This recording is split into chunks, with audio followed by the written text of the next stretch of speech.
Mesdames, Messieurs, bonjour. Connaissez-vous cette substance liquide qui est naturellement incolore, inodore et sans saveur qu'on appelle l'eau? L'eau joue un rôle dans la vie des hommes, des plantes et des animaux. Elle est indispensable dans la vie de tous les jours.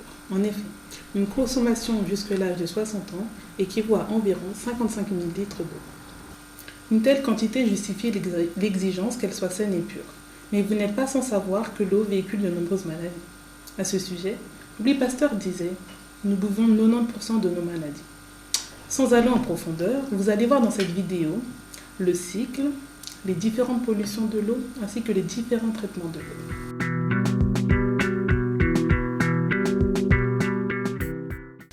L'eau est un élément sous forme liquide, composé de 2 atomes d'hydrogène et un atome d'oxygène.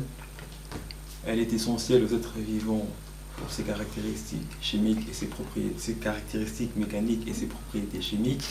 L'importance de l'eau pour le corps humain et des rôles infirmiers qui y sont liés. Donc d'abord, l'importance de l'eau, il faut savoir que le corps humain est composé à 60% d'eau. Donc toute variation de l'eau dans le corps peut avoir de très graves répercussions, comme des atteintes rénales, peut provoquer des infections urinaires, peut provoquer de la confusion via la déshydratation. L'eau, qui recouvre les 2/3 de la Terre, sur les mers et les océans, s'évapore et forme les nuages qui, sous forme de précipitations, retombent sur la Terre. Et là, ces eaux soit ruissellent directement vers les rivières et vers les fleuves qui rentrent directement dans la mer, soit sont absorbées par le sol et forment ce qu'on appelle les nappes phréatiques.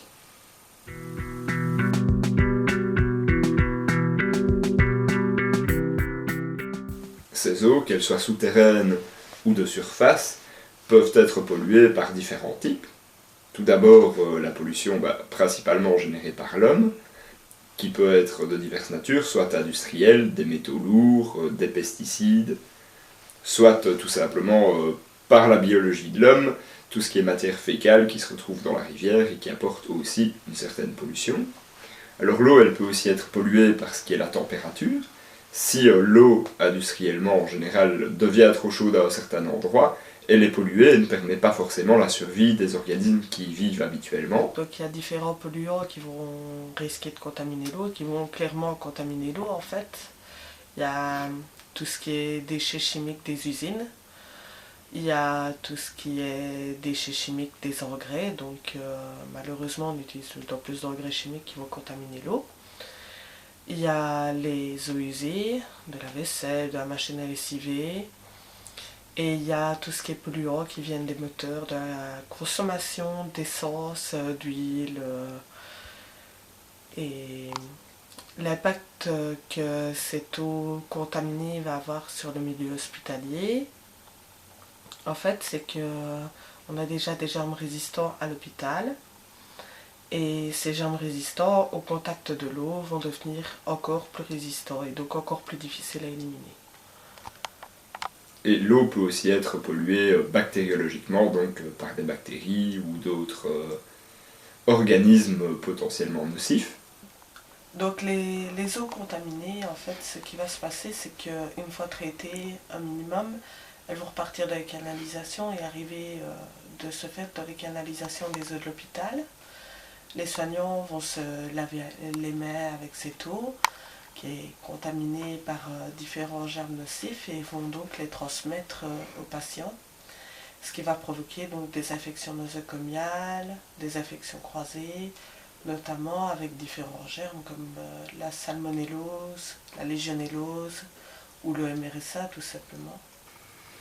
Dans les pays plus chauds, et notamment les pays en voie de développement, il y a également d'autres bactéries qui se développent dans les eaux de surface, telles que le choléra, la fièvre typhoïde, le paludisme, qui se reproduit principalement dans les eaux stagnantes, même si les gens sont principalement affectés par des moustiques qui leur transmettent leur maladie.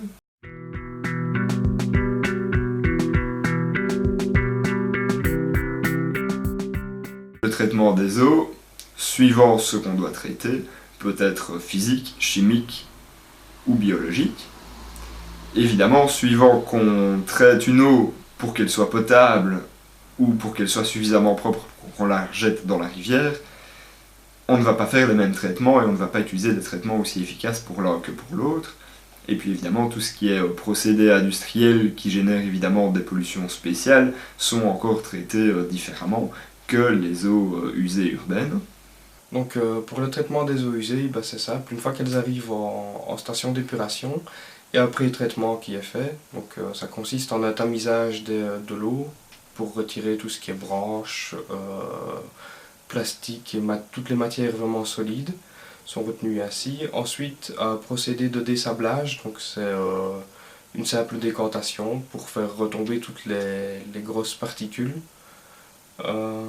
Ensuite, on a le dégraissage, donc on injecte des toutes fines bulles d'air dans l'eau pour faire remonter toutes les huiles et les graisses en surface qui sont ensuite récupérées par grattage de l'eau de surface.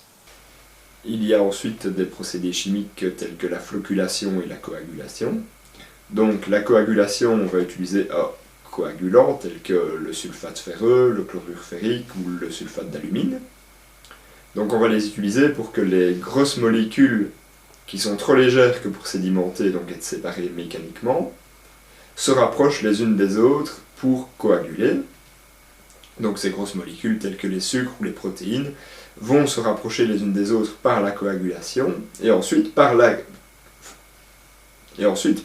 d'un flocculant, ils vont faire des agrégats qui eux sont soit sédimentables, soit vont flotter, et dans les deux cas on pourra les avoir soit par le même procédé que le dégraissage, donc juste enlever ce qui est au-dessus, ou tout simplement faire couler l'eau à la hauteur où il n'y a aucun sédiment, ni floc flottant, soit pour les matières qui sont suffisamment lourdes lorsqu'elles sont folliculées, évidemment laisser décanter pour qu'elles puissent être évacuées également, et donc l'eau à la fin n'en contienne plus. Les procédés d'adsorption, c'est un genre de filtration mais différente. Par exemple, le charbon actif, il possède une infinité de petits pores dans lesquels vont aller se bloquer certaines substances telles que les pesticides.